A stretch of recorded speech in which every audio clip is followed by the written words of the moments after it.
Assalamualaikum warahmatullahi wabarakatuh. Perkenalkan, nama saya Elita Septiriani.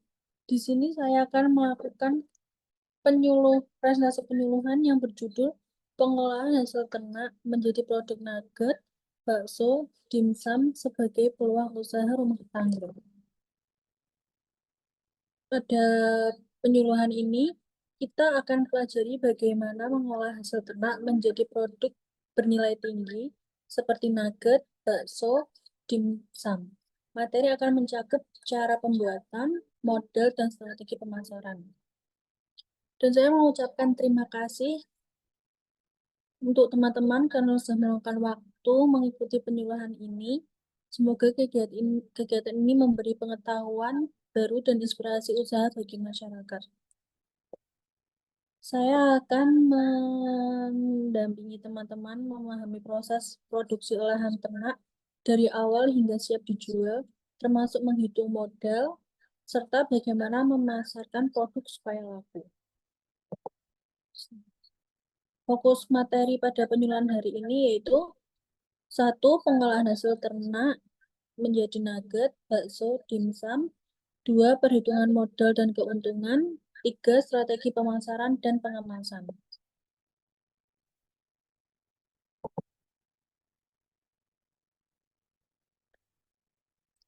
Pentingnya pengolahan hasil ternak. 1. Daging mentah nilai jualnya rendah dan apabila diolah itu akan menjadi nilai jual yang lebih tinggi. 2. Pengolahan meningkatkan nilai tambah. 3. Produk olahan mudah dipasarkan. 4. Permintaan besar dan berkelanjutan. Jika daging dijual mentah, keuntungan yang didapat sangat terbatas. Namun, dengan sedikit proses, produk bisa dijual lebih tinggi dan pasarnya luas karena masyarakat menyukai produk siap saji seperti nugget, bakso, dan dimsum.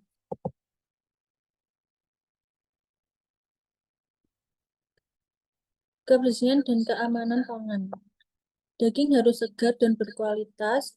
Alat masak dibersihkan sebelum digunakan. Gunakan celemek, masker, sarung tangan, dan penyimpanan beku ideal -18.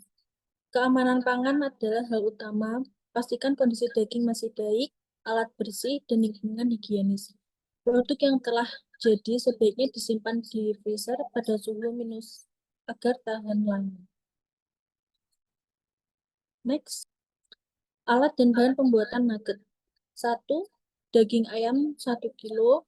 2. Tepung tapioka. 3. Tepung roti. 4. Telur. 5. Bumbu lengkap. 6. Chopper, loyang, kukusan, dan pisau. Alat dan bahan cukup sederhana, pastikan chopper bekerja baik karena tekstur nugget yang halus sangat menentukan kualitas produk. Next. Langkah pembuatan nugget. 1. Giling nugget hingga halus. 2. Campurkan bumbu, telur, dan tepung. 3. Tuang adonan ke dalam loyang. 4. Kukus selama 20-30 menit. 5. Dinginkan, lalu potong bentuk sesuai selera. 6. Balur dengan tepung roti. 7. Simpan beku atau goreng sebelum dijual. Yang perlu diperhatikan adalah pengukusan harus benar-benar matang agar teksturnya kokoh saat dipotong dan dilapisi tepung roti.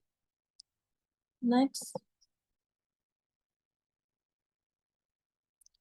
Yang kedua, alat dan bahan pembuatan bakso. 1. Daging ayam atau sapi. 2. Es batu. 3. Tepung tapioka. 4. Bumbu halus. Batu berfungsi menjaga suhu adonan tetap dingin agar tekstur bakso menjadi kenyal dan tidak lembek.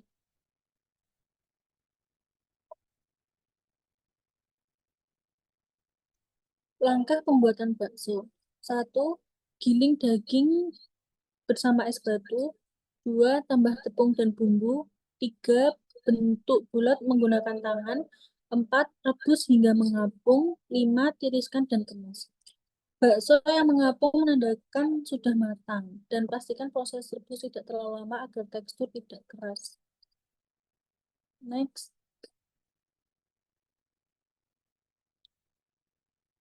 Alat dan bahan pembuatan dimsum. 1. Daging ayam cincang. 2. Tepung tapioka. 3. Wortel halus. 4. Bumbu lengkap. 5. Kulit dimsum. Dimsum sangat digemari karena teksturnya yang lembut dan ringan. Bahan yang digunakan tidak banyak dan mudah ditemukan. Lalu langkah pembuatan dimsum. 1. Campur daging, wortel, dan bumbu. 2. Masukkan tepung agar adonan mengikat. 3. Bungkus dengan kulit dimsum. 4. Kukus 10-12 menit hingga matang. Pastikan kulit dimsum tidak terlalu kering agar tidak robek saat dibentuk. Proses kukus juga jangan terlalu lama supaya teksturnya tidak keras.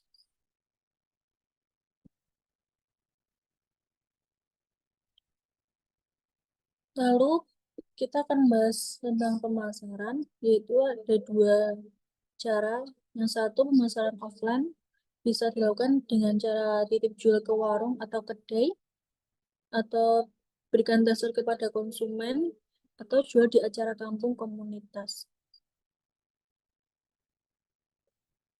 Pemasaran offline sangat efektif untuk membangun pelanggan awal karena orang bisa mencoba produk secara langsung.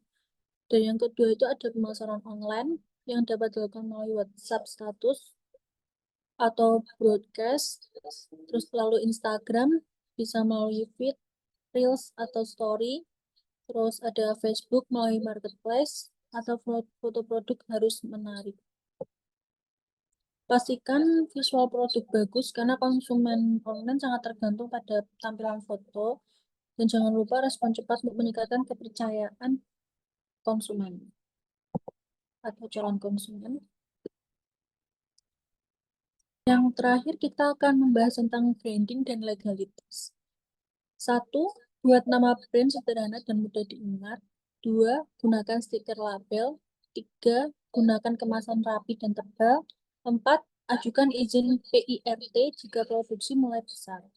Kemasan adalah kesan pertama. Semakin rapi produk dikemas, semakin besar kepercayaan pembeli. Next.